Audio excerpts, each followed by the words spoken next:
Honestly, every time I hear a Karen say, "It's junk, I have the right to get rid of it," I know drama is about to explode. Well, the Karen in today's story didn't just say that line. She had that junk crushed into scrap metal. Here's the problem. That car was worth $2.1 million. And the owner? A detective specializing in financial fraud investigation. Big mistake. She had no idea she had just destroyed a father's legacy for his son. And she definitely didn't know that her son understood exactly how to turn her actions into a felony case. Get your popcorn ready. By the way, hit that like button and subscribe so you don't miss what happens next. Oh, and drop a comment letting me know where you're watching from. All right, let's get into the story. I pulled into my driveway at 6:47 in the morning after a 12-hour shift. The Arizona sun was already heating up, that dry desert warmth that hits your skin the moment you step out of the car. I grabbed my coffee cup from the center console and walked toward the garage, keys in hand, thinking about nothing except a shower and 8 hours of sleep. Then I saw it. The garage door was up. I never leave the garage door up. I stepped closer and my stomach dropped. The space where my father's car should have been was empty, just oil stains on the concrete, tire marks from a tow truck, and silence. For a moment, I thought I was dreaming. That kind of tired where reality bends a little and nothing makes sense. I walked into the garage and stood where the car used to be. The 1967 Shelby GT 500 that my father bought new the year I was born. The car we spent 10 years restoring together. Every weekend, every vacation, every moment we could steal from our regular lives. $340,000 in parts and labor over a decade. $2.1 million in current market value according to the certified appraisal. But those numbers don't capture what that car actually was. It was the last thing my father touched before he went into the hospital. The last place we sat together. The last time I heard him laugh. I called the police, not 911, but the non-emergency line. Habit. I identified myself as a detective with the department and reported a stolen vehicle. The dispatcher ran the plates and came back with something I didn't expect. Detective Robinson, the vehicle wasn't reported stolen. It was towed yesterday afternoon under HOA enforcement action. Westbrook Estates authorization. I asked her to repeat that. She did. I thanked her and hung up. Then I stood in my empty garage for a long time, staring at the oil stains, trying to understand how a homeowners association had the authority to tow a car from a private garage on private property. The answer, of course, is that they don't. But that hadn't stopped them. I showered, changed into civilian clothes, made another cup of coffee, and then I walked 3 blocks to the home of Christine Rogers, president of the Westbrook Estates Homeowners Association. 7 terms, 18 years of what she called community stewardship. I had met her once before, at the Welcome Committee event when I moved in 6 months ago. She had smiled and told me how much she valued maintaining the character of our neighborhood. I hadn't thought much of it at the time. I should have. Christine answered the door in a peach-colored blouse and white slacks, the kind of outfit that costs more than it looks. She smiled when she saw me, but the smile didn't reach her eyes. "Mr. Robinson, what can I do for you this morning?" I asked about my car. Her expression shifted to something between pity and condescension, the look you give a child who doesn't understand why they can't have dessert before dinner. "Ah, yes, the vehicle. I'm afraid it violated community standards. Section 12, paragraph 4 of our bylaws prohibits the storage of inoperable or visually degrading vehicles on residential property. I had it removed for the benefit of all residents." I told her the car wasn't inoperable. It ran perfectly. I had driven it 2 days ago. She waved her hand like she was swatting a fly. It was old, rusty, an eyesore. These things lower property values for everyone. I'm sure you understand. I asked where the car was now. Christine's smile tightened. "Disposed of, properly, through Gerald's company. He handles all our towing needs." Gerald, her husband, the man who owned the towing company that the HOA contracted for enforcement. I asked what "disposed of" meant. She tilted her head slightly, the way people do when they think they're explaining something obvious to someone slow. "Crushed, Mr. Robinson. Scrapped. That's what happens to junk vehicles. The metal gets recycled. It's actually quite environmentally responsible." She said it like she expected me to thank her. I didn't raise my voice. I didn't threaten her. I didn't tell her that what she had just described was felony destruction of property, that the car she called junk was worth more than her house, that I had spent a decade of my life building something she had destroyed in an afternoon. I didn't tell her any of that, because I've been a detective long enough to know that angry words are worthless. Evidence is what matters. Documentation. A paper trail that can't be dismissed or explained away. So I just looked at her and said, very calmly, I'm going to need documentation of everything you just told me. The violation notice. The board voted to authorize the tow. The disposal records. Everything. Christine laughed. Actually laughed. Feel free to file a complaint, Mr. Robinson. The board will review it. She paused, still smiling. Eventually, she closed the door. I stood on her porch for a moment, looking at the decorative wreath hanging on her front door, the perfectly manicured lawn, and the American flag waving gently in the morning breeze. Everything about this house said, respectable citizen. Everything about the woman inside said, untouchable. She had been running this neighborhood for 18 years. She had towed cars before, fined residents before, made people's lives difficult until they sold their homes and left. No one had ever stopped her. No one had ever made her face consequences. She had no reason to believe this time would be different. But she didn't know who I was. She didn't know what I did for a living. And she had no idea that she had just handed me everything I needed to take her down. The next morning, I submitted a formal records request to the Westbrook Estates HOA. I wanted everything. The violation notice was supposedly issued before the tow. The board meeting minutes authorizing the enforcement action. The contract with Gerald's Towing Company. The disposal documentation. The response came 3 days later in a single-page letter signed by Christine Rogers. Dear Mr. Robinson, your request for internal HOA documents has been reviewed and denied. Board deliberations are confidential under our governing bylaws. Section 7, Paragraph 2 grants the President discretionary authority to protect sensitive community information. That was it. No records, no explanation, just a door slammed in my face with a smile and a citation. You might be wondering why I didn't just flash my badge and demand answers. Simple. The moment this becomes a cop settling a personal score, I lose. Defense attorneys would frame every piece of evidence as coercion. Every witness was intimidated. Christine becomes the victim of an officer abusing his position, and my case dies before it starts. I've built too many prosecutions to make that mistake with my own. The community turned within a week. Neighbors who had waved before now looked away. Someone left an anonymous note on my mailbox suggesting I might be happier somewhere with lower standards. At the monthly HOA meeting, Christine delivered a speech about community cohesion and how certain individuals seemed determined to undermine 18 years of progress. She never mentioned my name. She didn't have to. Let me explain what most people miss about situations like this. Filing a civil lawsuit sounds logical. Sue for damages, recover the car's value. But civil litigation only gets you money, and it takes years. What Christine did wasn't a contract dispute. She took property without legal authority, without proper notice, and had it destroyed.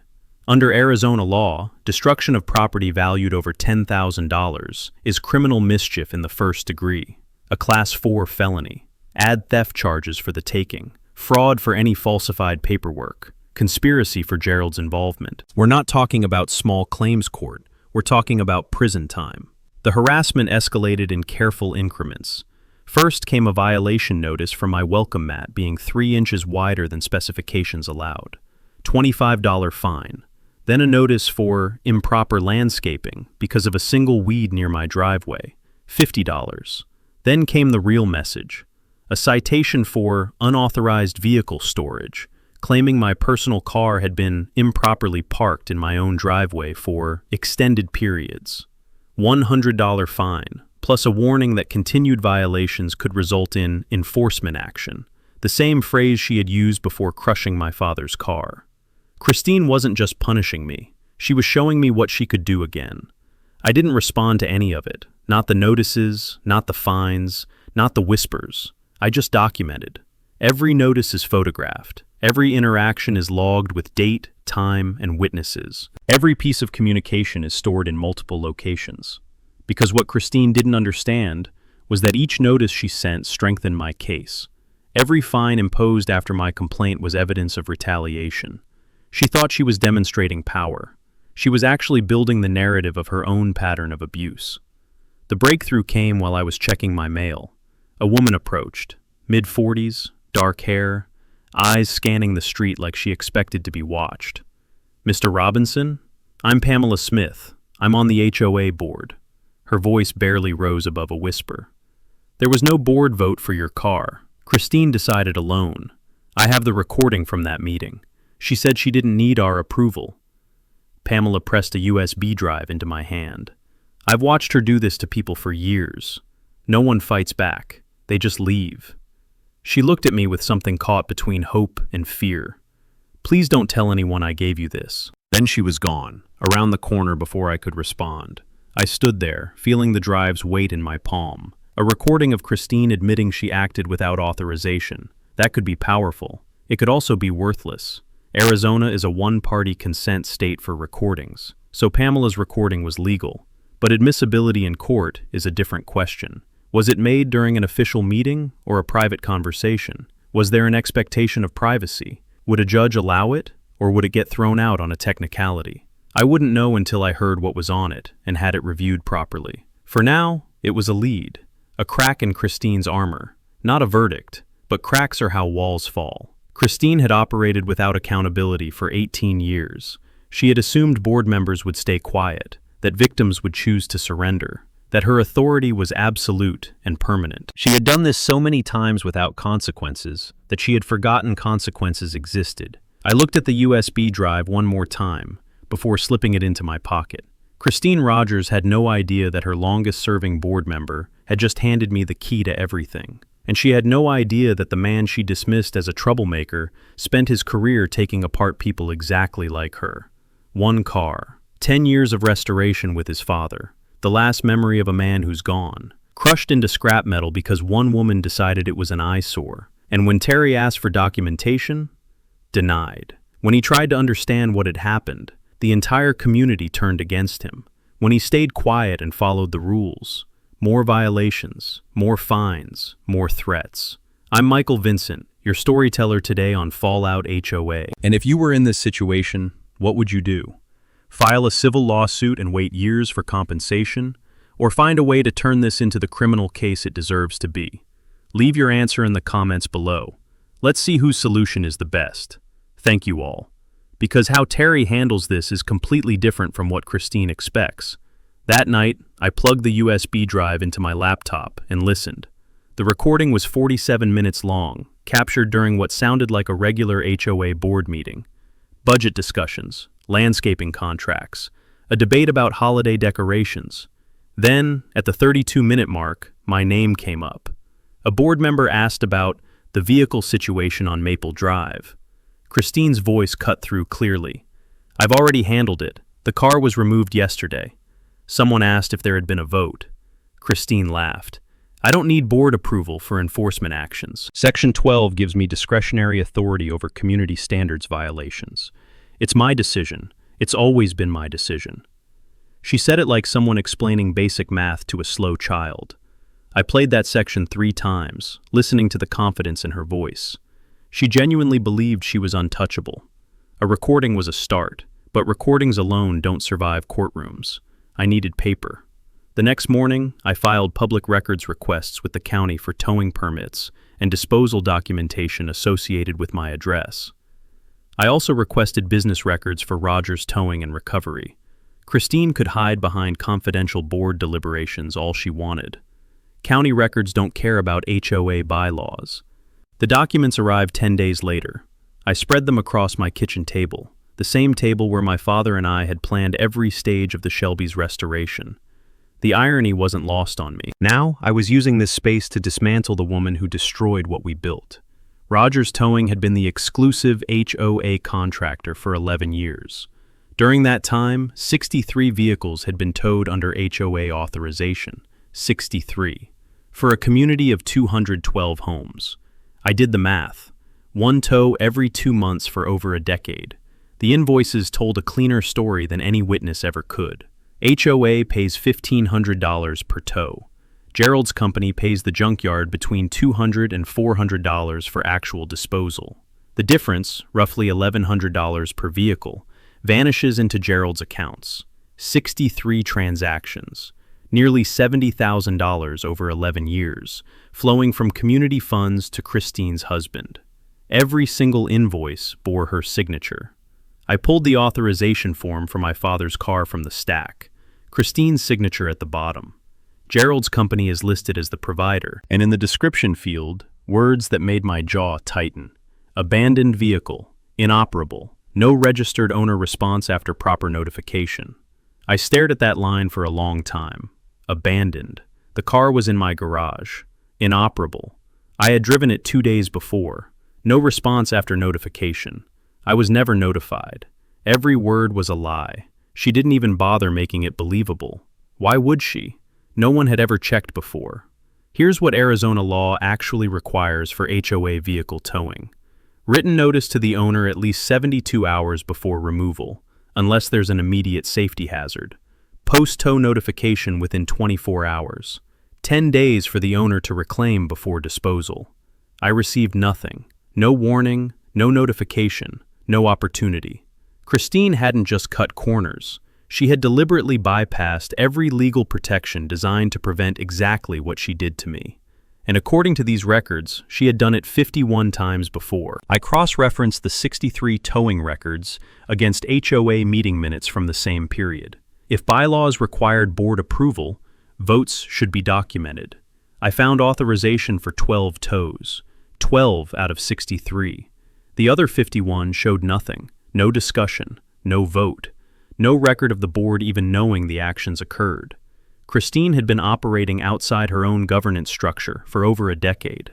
The board existed for legitimacy. The power was entirely hers. I thought about my father then, the way he would spend hours polishing chrome that was already spotless because the work itself mattered to him. The way he taught me is that doing something right means doing every step, not just the ones people notice. Christine Rogers had built her entire operation on the assumption that no one would ever look at the steps, that the paperwork was just decoration, that power meant never having to prove anything. Pamela had said people left rather than fight. I wanted to know who they were. County property records showed 14 homeowners had sold within 60 days of significant HOA enforcement actions. 14 families who chose surrender over confrontation. I tracked down 3. The first refused to discuss it. The second had moved out of state. The third, David Parker, was willing to talk. David had owned a 19-foot fishing boat, kept it on a trailer in his side yard, covered and secured according to every rule he could find. Christine decided it was a violation anyway. She had it towed while David was traveling for work. By the time he returned, Gerald's company had sold it at auction for a fraction of its value. David hired a lawyer. Christine responded by burying him in counter-complaints about other supposed violations. His attorney eventually advised that winning would cost more than the boat was worth. David sold his house at a loss 3 months later. "She does this to anyone who doesn't fit her vision," he told me. His voice was flat, the sound of someone who had processed his anger years ago and found only exhaustion underneath. Anyone who pushes back, anyone she can't control. The system is designed to make fighting more expensive than leaving. I asked if he would be willing to provide a statement. He hesitated. Then he said yes. He wanted someone to finally stop her. I added David's contact information to a file that was growing thicker by the day.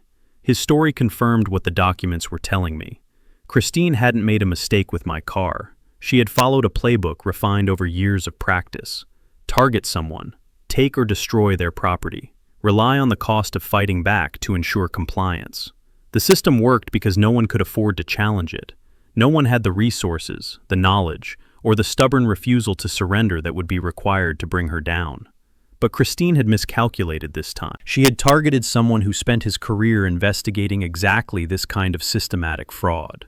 Someone who knew that 63 towing records and 51 unauthorized enforcement actions and $70,000 in questionable payments weren't just violations, they were patterns. And patterns properly documented become evidence. Evidence becomes charges. Charges become consequences. For the first time in 18 years, Christine Rogers was going to learn that her position didn't make her untouchable. It just made her fall harder when it finally came. I called Jason Roberts on a Tuesday morning. Jason and I had worked together for 6 years in the financial crimes unit. He was methodical, thorough, and most importantly, he had no personal connection to this case. That last part mattered. If I was going to build a criminal case against Christine Rogers, it couldn't have my fingerprints anywhere near the investigation. Defense attorneys would argue bias. They would claim I had manipulated evidence or pressured witnesses. Jason would handle the official side. I would provide the documentation and stay invisible until charges were filed.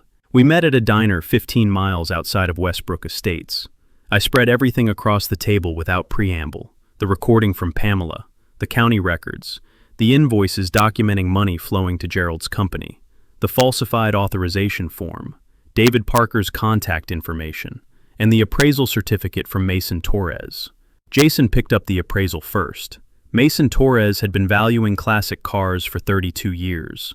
His assessments were accepted by insurance companies, auction houses, and courts across the country. $2.1 million.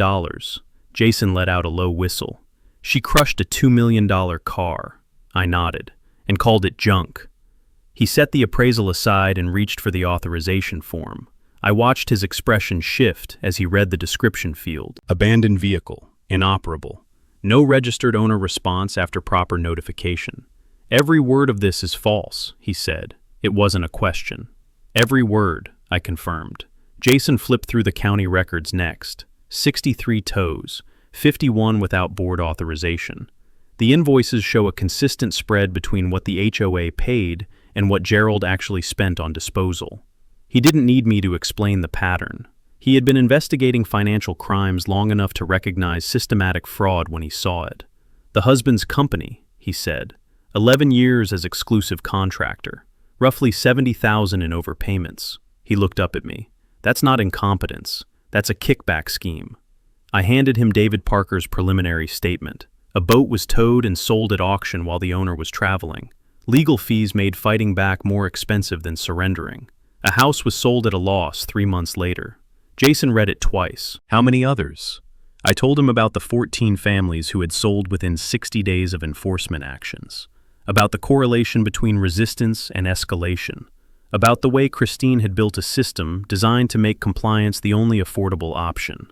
Jason set the statement down and looked at me. This isn't just about your car anymore, is it? I shook my head. It never was. Jason pulled out his notepad and started writing. He ran through the applicable charges without fanfare. Criminal damage over $10,000, Class 4 felony.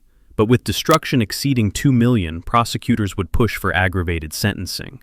Theft of property over $25,000, Class 2 felony, 4 to 10 years of exposure.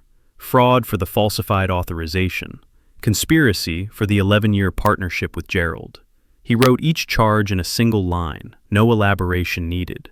We both knew what these statutes meant. The question wasn't whether Christine had committed crimes. The question was whether we could prove them in a way that would survive a courtroom. I should have seen this coming. That's the part that still bothers me. When I bought the house 6 months ago, the realtor handed me a stack of HOA documents. Bylaws, covenants, community standards. I glanced at the first few pages and filed the rest without reading. Work was demanding. 70 pages about fence heights and mailbox colors seemed like bureaucratic noise. Then the warning letters started. 3 out of 4 months, complaining about my vintage vehicle being visible when I opened the garage door. I assumed they were automated notices. I filed them without responding. If I had understood that Christine treated those letters as a countdown to enforcement, maybe I could have prevented this. My father's car might still exist, but I was careless. I underestimated what unchecked power does to people. That mistake doesn't excuse what Christine did, but it taught me how predators like her operate. They count on people being too busy to read the fine print, too trusting to question authority, too convinced that systems have reasonable limits. Christine had been doing this for 18 years because people like me made it easy. We assumed the rules protected us. We didn't realize that protection only works when someone enforces it. I showed Jason the insurance documentation. $1.8 million in coverage, updated annually, $340,000 in restoration receipts, photographs of every stage of the work, including my father 2 months before he died, leaning into the engine compartment with a wrench in his hand. Video of the car running, shot 3 weeks before Christine had it destroyed, and comparable auction records. 3 similar Shelbys have been sold in the past 18 months. 1.8 million, 2.3 million, 2.4 million. The appraisal wasn't inflated. If anything, Mason Torres had been conservative. Jason collected everything into a folder. He would assign the case to someone outside our unit, a detective with no connection to me. Independent interviews with Pamela and David. Subpoenas for Gerald's business records and HOA financial statements. Every detail verified from the ground up. When charges were filed, there would be nothing for defense attorneys to exploit. No procedural shortcuts. No conflicts of interest. No gaps.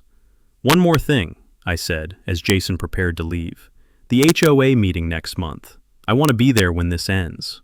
Jason paused. That's complicated. If you're present during an arrest, it creates questions. I had anticipated this objection. Not during the arrest, before. I want to ask Christine questions on the record, in front of the community. Let her answer. Let everyone hear what she says when she still thinks she's untouchable. Then you make the arrest. Jason considered this for a moment. If the investigation supports it, if the warrants are ready, if the prosecutor signs off. 3 conditions, 3 variables I couldn't control. Understood, I said. But if it's possible, that's how I want it to happen. Jason nodded slowly. I'll see what I can do, no promises. He stood and tucked the folder under his arm. Terry, you know this might not go the way you want. Juries are unpredictable. Defense attorneys will make her look like a dedicated community servant who made a mistake. They'll make you look like a cop with a grudge. I knew. I had seen it happen before. Good cases that fell apart because one juror decided the defendant seemed nice. Slam-dunk prosecutions that ended in acquittals because the defense found one procedural flaw to exploit. Nothing was guaranteed. But I had spent 10 years restoring a car with my father. I had learned that the only way to do something right is to do every step, not just the ones that seem important. Christine Rogers had spent 18 years cutting corners. She was about to find out what happened when someone finally checked her work. Stop for a second. This is the moment everything is about to change. Terry has the evidence. 63 tows, 51 unauthorized. $70,000 was funneled to Gerald's company. A $2.1 million car was crushed and called junk. Video, documents, witnesses willing to testify, felony charges lined up and ready to file. But he's waiting. He wants Christine to answer questions on the record. In front of the community, she's been controlled for 18 years, before she knows what's coming. I'm Michael Vincent, your storyteller today on Fallout HOA. And if you were in this situation, what would you do? File charges immediately and watch from a distance? Or show up at that meeting and let her dig her own grave? Leave your answer in the comments below. Let's see whose solution is the best. Thank you all. Because what happens at that HOA meeting is something no one in that room will ever forget. The monthly HOA meeting was held in the community center on the 3rd Thursday of October. I arrived 15 minutes early and took a seat in the back row. The room was arranged with folding chairs facing a long table where Christine and the board members sat. Approximately 40 residents filled the space, most of them looking at their phones or chatting quietly with neighbors. Pamela Smith sat at the far end of the board table, her eyes carefully avoiding mine. Jason Roberts was parked 3 blocks away with 2 uniformed officers, waiting for my signal. The warrants had been signed 2 days earlier. Everything was in place. All I had to do was let Christine be herself. Christine called the meeting to order at exactly 7 o'clock. She wore a cream-colored blazer and pearl earrings, the picture of suburban authority. Her agenda was routine: budget review, landscaping contract renewal, holiday decoration guidelines. She moved through each item with practiced efficiency, occasionally pausing to smile at residents who nodded along. This was her stage, 18 years of controlling every detail of this community. I waited until she asked for questions from residents before raising my hand. Yes, Mr. Robinson. She said my name with a slight edge. What can I help you with this evening? I stood up slowly. 40 pairs of eyes turned toward me. I have some questions about HOA enforcement procedures, I said, specifically regarding vehicle towing. Christine's smile tightened. That matter has been addressed. If you have concerns, you're welcome to submit them in writing. I stayed standing. I'd prefer to discuss it here, on the record, in front of the community. The room went quiet. Christine glanced at the other board members, but none of them moved. After a moment, she straightened her blazer. Fine, ask your questions. We have nothing to hide. I started simple. Did you authorize the towing of my vehicle from my property on September 14th? Christine nodded. I did. The vehicle violated community standards. I asked if there had been a board vote. She waved her hand. The board grants the president discretionary authority over aesthetic violations. I don't need a vote for every minor decision. I asked what happened to the vehicle. Her smile returned, confident. Destroyed of, properly, crushed, scrapped, recycled. That's what happens to junk vehicles, Mr. Robinson. It's actually quite environmentally responsible. 40 people heard her say that. I let the words settle before continuing. Arizona law requires written notice 72 hours before towing. Post-tow notification within 24 hours. 10 days for the owner to reclaim before disposal. I paused. Can you show me documentation that any of those steps were followed? Christine's confidence flickered. I'm sure proper procedures were followed. The HOA maintains records of all enforcement actions. I pulled out the authorization form she had signed. This is the only record. It describes my vehicle as abandoned and inoperable. States that proper notification was sent with no owner response. I held it up so the room could see. The vehicle was in my garage. I drove it 2 days before you had it towed. I received no notification. Every word on this form is false. The murmuring started, residents looking at each other, looking at Christine, looking at the document in my hand. Christine stood up from her chair. This is completely inappropriate. I'm ending this meeting. I spoke before she could move. You should know the vehicle you crushed was a 1967 Shelby GT 500, restored over 10 years. I pulled out Mason Torres's appraisal certificate. Certified valuation, $2.1 million. The murmuring stopped. Complete silence. Christine stared at me. That's ridiculous. It was a rusty old car. I held up the document. Mason Torres, 32 years as a certified appraiser. His assessments are accepted by insurance companies, auction houses, and courts. $2.1 million. You crushed a $2 million car and called it junk. The confidence drained from Christine's face. What replaced it was fear. Not the theatrical kind, the quiet kind. The kind that comes when someone realizes that every assumption they built their life around has just collapsed. Who are you? She said. Her voice had lost its authority. I answered clearly so everyone in the room could hear. I'm Detective Terry Robinson, Phoenix Police Department, Financial Crimes Unit. Before she could respond, I added something important. I'm not here tonight in any official capacity. I'm here as a resident, a victim, a witness to what you just admitted in front of 40 people. The distinction mattered. I wasn't abusing my position. I was exercising my rights as someone Christine had wronged. The door at the back of the room opened. Jason Roberts walked in with 2 uniformed officers. Christine saw them, and her hand gripped the edge of the table. Christine Rogers, Jason said, you're under arrest for criminal damage, theft, fraud, and conspiracy. You have the right to remain silent. He continued reading her rights as the officers approached.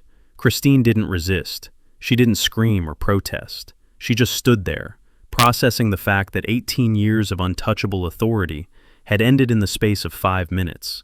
They led her toward the door. She passed within 3 feet of me, close enough that I could see the mascara beginning to smudge beneath her eyes. She didn't look at me. She didn't look at anyone, just walked, 1 foot in front of the other, toward the patrol car waiting outside. Gerald was arrested at their home by a separate team at the same time. Conspiracy, accessory. His towing company would be shut down by the end of the week. If you've stayed with me this far, here's something that emerged from Jason's investigation. While building the case against Christine, his team pulled Gerald's full business records. What they found extended beyond Westbrook Estates. Gerald had contracts with 4 other HOAs in the Phoenix area. Each showed the same pattern: inflated towing fees, minimal disposal costs. The difference funneled into accounts controlled by Gerald and Christine. Jason's team flagged it for federal review. What started as a case about 1 destroyed car had uncovered a multi-community fraud operation spanning more than a decade. The FBI was now involved. Christine and Gerald's problems had just multiplied. The room stayed silent for a long time after Christine was gone. Residents looked at each other, looked at the empty chair where their HOA president had been sitting, looked at me standing in the back with documents still in my hand. Pamela Smith finally spoke. Her voice was unsteady but clear. I think we need to discuss what happens next. She was right. New leadership, new bylaws, a community that would have to rebuild itself. But that was a conversation for another night. I walked out of the community center into the cool October air. The parking lot was quiet. A few residents stood in small groups, talking in low voices, still processing what they had witnessed. I walked past them without stopping, found my car, sat in the driver's seat without starting the engine. The steering wheel was cold under my hands. Not the same steering wheel, not the one my father had gripped thousands of times over 30 years. That one was gone, crushed into scrap metal along with everything else. But somewhere in a junkyard outside Phoenix, there was a piece of chrome that used to be part of his car. I had asked the yard to save it for me. They said they would try. I thought about my father, about the weekends we spent in the garage, covered in grease, arguing about the right way to restore a carburetor, about the first time the engine turned over after 3 years of work, and the way he laughed like a kid on Christmas morning, about the last time we drove together, 2 weeks before he went into the hospital for the final time. Christine Rogers would answer for what she took. The courts would handle that now. But no verdict would bring back what mattered. No restitution check would restore 10 years of memories compressed into a single machine. I started the car and drove home. The streets were empty. The night was quiet. And somewhere behind me, Christine Rogers was learning that authority without accountability is just borrowed time. The trial never happened. Christine Rogers pled guilty on the third day of jury selection, after her attorney reviewed the evidence file and explained what a courtroom fight would look like: the recording, the falsified documents, the financial trail. Former residents are ready to testify. There was no path to acquittal, only damage control. She received 3.5 years in state prison. Gerald got 18 months suspended with probation, and his business license was permanently revoked. The court ordered $2.1 million in restitution to be paid from asset sales and future earnings. Federal charges for the broader fraud operation across multiple HOAs were filed separately. Those proceedings would continue long after the state sentence began. Christine and Gerald's legal troubles were far from over, but the part that mattered to me was finished. The system had done what it was supposed to do. 12 other residents came forward after the arrest. Some had lost vehicles. Others had been forced into selling their homes. A class action lawsuit was filed. The HOA's insurance carrier denied coverage. The community would be paying for Christine's decisions for years.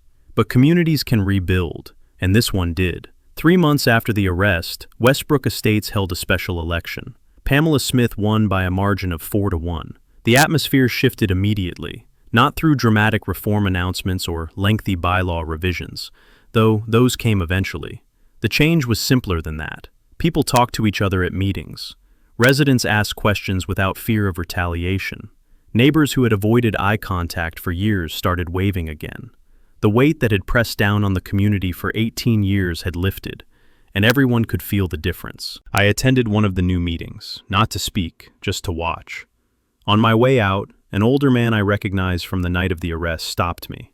"Thank you," he said, "for doing what the rest of us couldn't." I didn't know how to respond. I hadn't done it for the community. I had done it because Christine destroyed something that belonged to me. But maybe that's how change happens.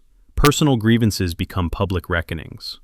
One person's refusal to surrender creates space for others to stand up. The junkyard called me 6 weeks after the arrest. The owner, Ray, said he had found something. When Christine had the Shelby crushed, yard workers had followed standard procedure, stripping valuable components before the car went into the crusher. Most parts had already been sold or melted down, but Ray had set one piece aside. He didn't know why. Just a feeling, he said. I drove out on a Saturday morning. Ray led me through rows of stacked vehicles, past mountains of twisted metal, to a small office at the back of the property.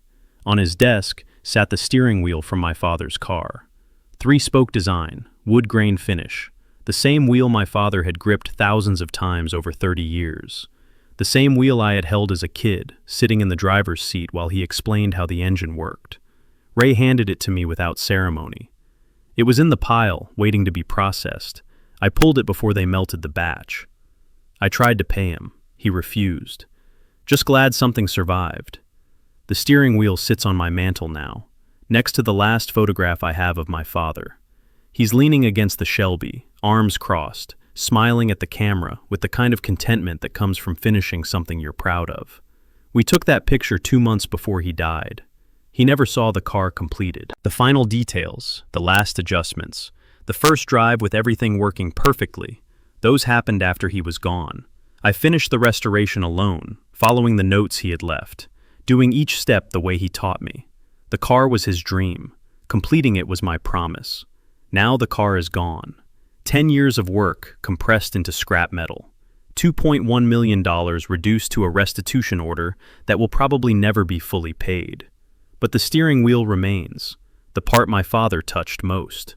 The connection between his hands and mine across 3 decades of shared work. When I look at it, I don't think about Christine Rogers, or the trial, or the money. I think about Saturday mornings in the garage, the smell of motor oil and coffee, my father's voice, explaining something technical with the patience of someone who genuinely loved teaching. Those memories don't live in a car. They live in me. Christine couldn't crush that. No one can. I don't think about her much anymore. She's serving her sentence. Gerald is navigating probation and federal prosecutors. The community is healing. The legal system did what it was designed to do, slowly and imperfectly, but eventually. Justice isn't about destroying the people who wronged you. It's about restoring balance, making sure the next person who believes their position makes them invincible learns otherwise before they cause the same damage. My father used to say that the right way to do something is the only way to do it. Every step matters, even the ones no one will see. Christine Rogers built her entire operation on the assumption that no one would check her work, that corners could be cut indefinitely, that power without oversight was the same as power without limits. She was wrong, and now she has 3.5 years to think about why. The steering wheel catches the light differently depending on the time of day. In the morning, the wood grain looks almost golden. In the evening, it darkens to something closer to amber. I notice these things now, small details I would have missed before. My father would have appreciated that. He always said the details were where the real work happened, where the difference between good enough and right revealed itself. I finished my coffee and looked at the photograph one more time. My father, leaning against the car we built together, smiling like a man who had everything he needed. The car is gone, but that smile isn't. And neither is what it taught me about patience, persistence, and doing things the right way, even when no one is watching, especially when no one is watching. A steering wheel on a mantle, the only piece that survived. Christine Rogers believed her position, gave her the right to take whatever she wanted from people who couldn't fight back. She spent 18 years proving that theory, until she picked the wrong target. I'm Michael Vincent from Fallout HOA. If you've had someone in authority destroy something that mattered to you, I want to hear about it. Not for sympathy, for solidarity. Because silence is how people like Christine operate for 18 years without consequence. Thank you for staying until the end. And remember, authority without accountability is borrowed time. Eventually, someone checks the work.